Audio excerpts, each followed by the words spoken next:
Halo, ketika membahas Ferdian Paleka, orang muda yang membuat prank dengan memberikan bingkisan palsu itu, orang dengan gampang mengatakan, oh YouTuber sampah atau apa. Saya tidak akan katakan itu. Sampai nanti detik terakhir video ini, saya tidak akan membuat judgement, penilaian yang membuat vonis. Oh ini sampah, ini buruk. Kita semua membuat penilaian dan hukum akan membuat penilaiannya sendiri. Maka saya tidak akan menjatuhkan diri pada pernyataan semacam itu. Justru kesempatan ini saya mau pakai untuk memperkenalkan satu cara memandang satu tindakan dari perspektif Fontes Morales. Apa maksudnya? Saya akan menunjukkan kepada para culprit bagaimana menilai satu tindakan itu dari sudut pandang moral. Nah, ada 4 hal yang harus kita perhatikan. 4 hal yang harus kita perhatikan ketika kita menilai satu tindakan. Dan 4 hal ini bisa kita terapkan pada kasus apapun. Dan ini menjadi penilaian kita sendiri. Sumber saya jelas dari satu buku teologi moral fundamental yang ditulis oleh seorang moralis. Pernah satu rumah dengan saya. Dan ini adalah buku dari dosen saya sendiri. Sudah diterbitkan. 4 hal apa saja yang perlu kita lihat untuk melihat penilaian moral atas satu peristiwa. Pertama, tindakan itu sendiri. Apa perbuatannya, gitu ya. Dengan mengetahui apa maksudnya pada waktu itu. Tujuannya. Yang kedua, bagaimana keadaan, konteksnya. Nanti saya akan jelaskan satu-satu. Siapa pelakunya, kapan dilakukan, apa dalam keadaan bagaimana, sedang lapar, sedang sakit, sedang tidak punya uang, atau lain-lain. Yang ketiga, apa maksud tindakan itu? Untuk melukai, untuk mempermalukan, untuk bersenang-senang, untuk menghibur, dan lain-lain. Yang keempat, bagaimana caranya? Apakah dengan cara persuasif, apakah dengan cara ofensif menyerang, apakah dengan cara kasar, apakah dengan menggunakan benda tajam, dan lain-lain. Oke, kita mulai dari yang pertama, tindakan itu sendiri, finis operis. Ya, finis operis namanya. Ada seorang muda memberikan bingkisan, baik gitu ya, baik, dan yang menerima senang. Tetapi ternyata dengan sengaja yang dibuat isinya adalah batu bata. Ini salah. Di sini letak kesalahannya. Beda dengan saya mau beri bingkisan. Setelah saya beri ternyata dicek, saya tidak tahu isinya sudah expired. Oh itu lain. Saya tidak sengaja memberikan katakanlah susu yang sudah expired. Itu lain. Saya tidak sengaja. Saya mau memberikan yang baik tapi saya tidak tahu. Lain lagi soalnya saya memberi itu karena ini ingin mempermainkan. Oh, ada intensio dantis. Maksud memberi saya adalah untuk mempermainkan. Itu sudah sesuatu yang keliru.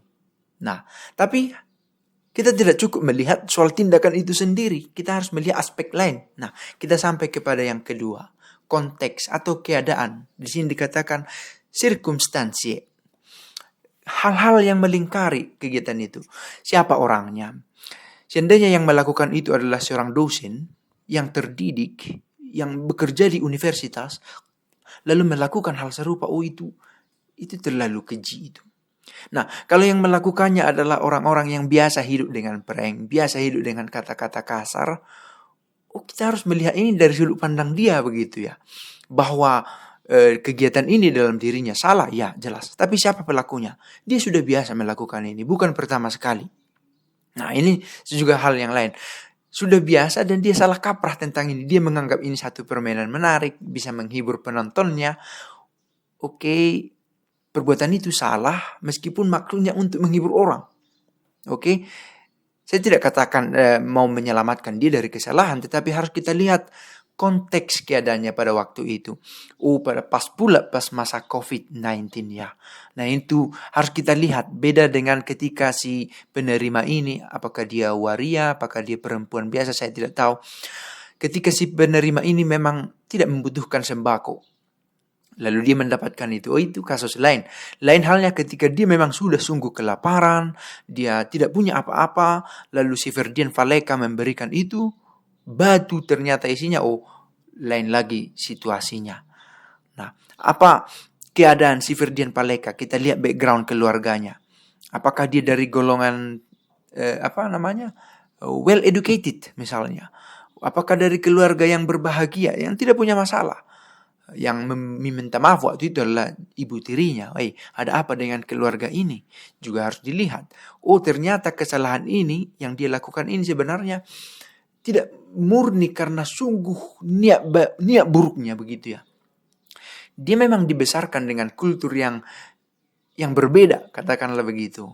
Cara pendidikan, bentuk pendidikan yang diterimanya berbeda. Kita harus melihat kasus ini satu demi satu. Kalau yang melakukan ini adalah seorang pemimpin agama, seorang frater misalnya yang sekolah mau menjadi sekolah pastor, itu dosanya besar sekali. Misalnya saya yang membuat itu. Lebih besar dosaku daripada Ferdian Paleka kalau kita sampai ke konteks dosa ya. Dengan tindakan yang sama. Karena saya bercuap-cuap mengatakan ini yang benar, ini yang benar. Tapi saya melakukan itu, dosaku berkali-kali lipat lebih besar daripada Ferdian Paleka yang memang biasa membuat prank, bergembira dengan cara itu. Sementara saya, inilah kebaikan. Lalu saya membuat itu beda sirkumstansinya. Nah, lalu selain tindakan itu sendiri, finis operisnya, selain konteksnya atau sirkumstansi, kita juga lihat maksudnya apa. Apakah ingin mempermalukan mereka? Itu satu. Apakah ingin melukai? Apakah ingin mengancam jiwa mereka? Apakah having fun? Apakah untuk memperolok, apakah untuk komersialisasi, apakah untuk mengambil keuntungan dari sana, sejalan dengan komersialisasi, apakah untuk menciderai, kita lihat maksud. Sama dengan mencuri, orang mencuri itu jelas salah, tapi dia mencuri karena ingin kaya dengan mencuri karena tidak punya makanan apa lagi hari ini. Itu beda maksudnya.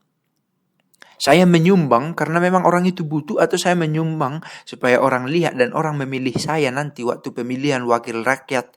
Itu beda maksudnya, intensio dantisnya. Ini namanya finis operantis. Nah, Ferdian Paleka membuat prank dengan memberikan seolah sembako padahal batu bata. Maksudnya apa? Ingin menciderai para wanita atau waria itu. Transpuan namanya ya. Mohon maaf kalau ada istilah yang salah. Apakah ingin menciderai, mengancam nyawa? Apakah membuat sial? Apakah maksudnya membuat sial atau membuat gembira meskipun konsekuensinya menjadi sial?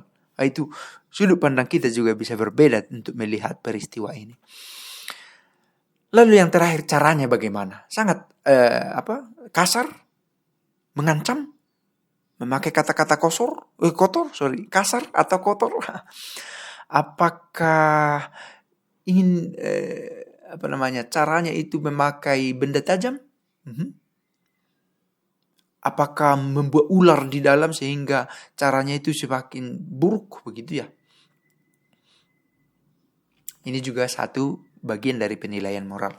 Maka kalau kita mau mencari tahu apakah kasus Ferdian Paleka ini benar atau salah, kita tidak cukup pada konteks benar atau salah, tapi kita juga harus sampai pada baik atau benar. Satu perbuatan itu agar sesuai dengan hukum moral harus baik dan benar. Tidak cukup benar dan tidak cukup hanya baik. Karena ada banyak hal benar tapi tidak baik, dan ada hal yang baik tapi tidak benar. Dan akan semakin buruk kalau tindakan itu tidak benar dan juga tidak baik. So, peristiwa Ferdian Paleka ini menjadi menarik karena pertama, dia mewakili atau boleh jadi merepresentasikan generasinya.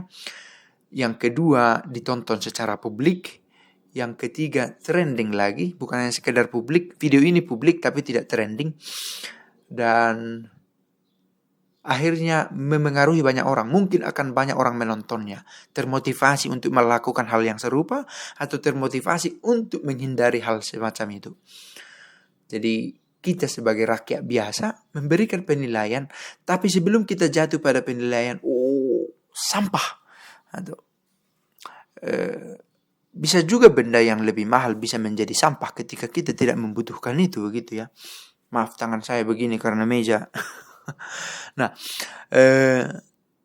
maka sebelum kita sampai pada penilaian moral dan secara filosofis, kita tidak bisa pakai istilah sampah sebenarnya, karena kata sampah sudah bergeser makna. Sampah itu adalah sesuatu yang ada di tempat sampah yang tidak terpakai lagi, yang menjadi sisa, bukan lebih tetapi sisa-sisa. Nah, ini sudah menjadi tabrakan makna penyelewengan makna kalau dalam konsep filosofis. Maka sebelum terlalu gampang mengatakan sampah pada manusia, kita juga harus berhati-hati sebelum nanti kata itu juga mendarat kepada kita, atau secara filosofis orang-orang yang lebih well educated menganggap kita terlalu gampang mengatakan penilaian. Oke, saya pikir videonya cukup begitu.